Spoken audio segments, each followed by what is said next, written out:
দেখুন বন্ধুরা, এরকম লাল লাল করে ভেজে নিয়েছি। এবার আমি এগুলোকে তুলে নিচ্ছি। নমস্কার বন্ধুরা, শিপ্রা কিচেন উইথ ভিলেজ ফুডে আপনাদের সবাইকে অনেক অনেক স্বাগত জানাই। আবারও আজকে আমি চলে এসেছি একটা নতুন রেসিপি নিয়ে। তো আপনারা সবাই তো তালের বড়া খেয়েছেন, তো কেউ কি পাকা আমের বড়া খেয়েছেন? তো আজকে আমি বানাবো পাকা আমের বড়া। তো আপনারা প্লিজ পুরো ভিডিওটি প্রথম থেকে শেষ পর্যন্ত দেখুন। আজকে আমি এই রেসিপিটি বানানোর জন্য একটা বড় সাইজের আম নিয়েছি। এটা এবার পরিষ্কার করে ধুয়ে নিয়ে আমি কেটে নেব।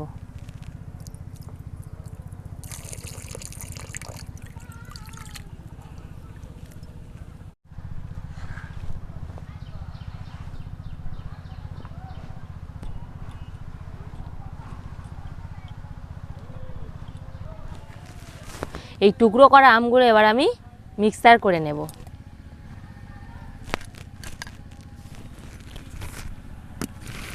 মিক্সার করে নিয়ে চলে এসেছি।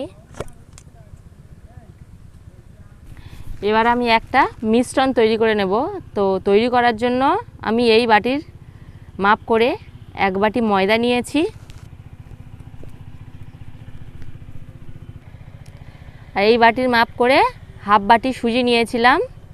জল দিয়ে আগে থেকে ভিজিয়ে রেখেছি। এটা দিয়ে দেব।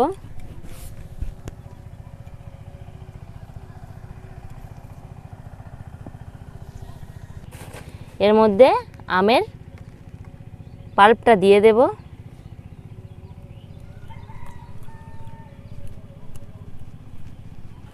হাফ চামচ খাওয়ার সোডা দেব। এই বাটির মাপ করে 1 বাটি চিনি দিয়ে দেব।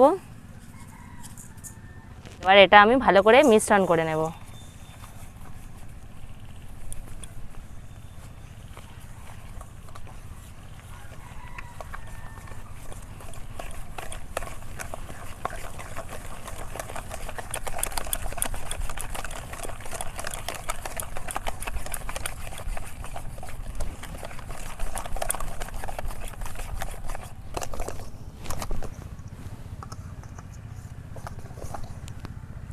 শেষ পর্যন্ত দেখতে থাকুন বন্ধুরা, রেসিপিটি কিন্তু খুব সুন্দর হবে।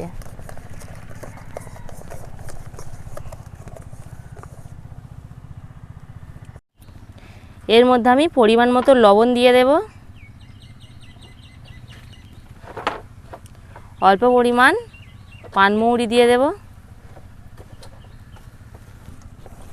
মিশ্রণটা আমার তৈরি হয়ে গেছে। এবার আমি উনানটা জ্বালিয়ে নেব।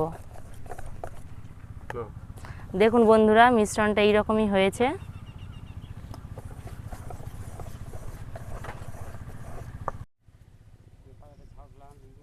আমার কড়া গরম হয়ে গেছে। এবার আমি এর মধ্যে সাদা তেল দিয়ে দেব ভাজার জন্য। আমার তেল গরম হয়ে গেছে। এবার আমি এর মধ্যে ছোট ছোট করে বড়ার আকারে ফেলে দেব।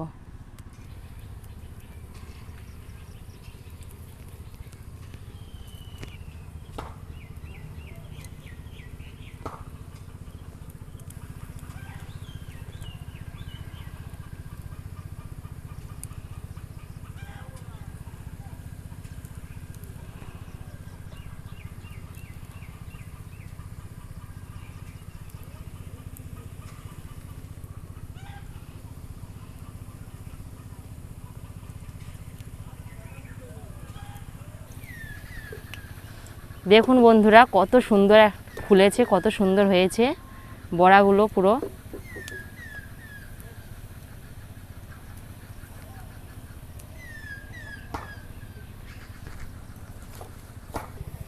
দেখুন বন্ধুরা, কত সুন্দর হয়েছে।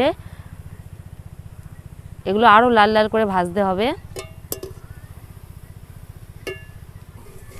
দেখুন বন্ধুরা, এরকম লাল লাল করে ভেজে নিয়েছি। এবার আমি এগুলোকে তুলে নিচ্ছি।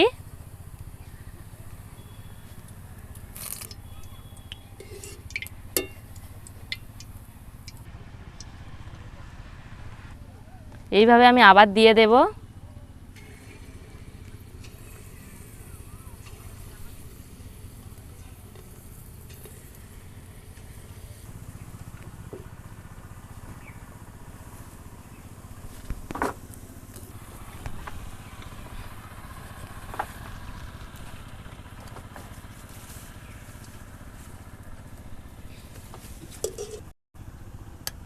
তো দেখুন বন্ধুরা, এই আমের বড়া রেসিপিটি তৈরি হয়ে গেছে। দেখুন কত সুন্দর হয়েছে। তো আপনারাও প্লিজ বাড়িতে একবার ট্রাই করে দেখতে পারেন, আশা করি খুব সুন্দর খেতে লাগবে। আর যদি আমার এই ভিডিওটি ভালো লেগে থাকে তাহলে প্লিজ আমার চ্যানেলটিকে সাবস্ক্রাইব করে দেবেন।